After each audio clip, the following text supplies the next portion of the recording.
As Americans, we pride ourselves on being a model of democracy for the world to follow.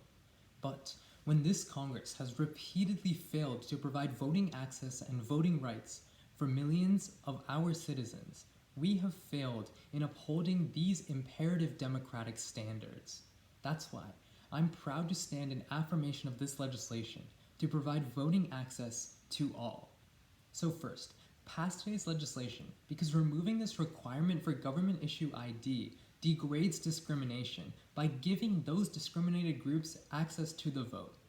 According to the ACLU, voter ID laws deprive many Americans of the right to vote, and that's because the underlying documents required to obtain ID cost money, which is a significant expense for lower income Americans.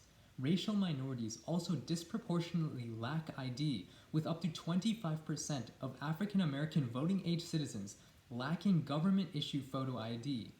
Additionally, a survey done at the Brennan Center for Justice shows that millions of Americans do not have readily available documentation for proof of citizenship. Certain groups, primarily the poor, the elderly, and minority citizens, are less likely to possess these forms of identification. The discrimination that's present in current voter ID laws can be mitigated by passing today's legislation and removing this requirement for government issue ID.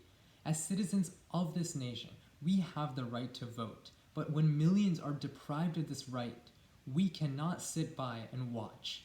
That's why I'm standing in affirmation of this legislation. Pass with me.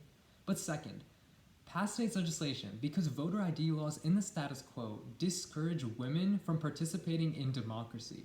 And that's because changes in women's names due to divorce or marriage make the previous identification invalid, which disincentivizes them from voting in the first place.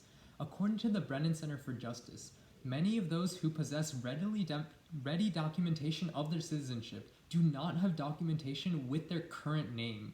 33% of voting age women with access to any proof of citizenship don't have documentation with their current legal name.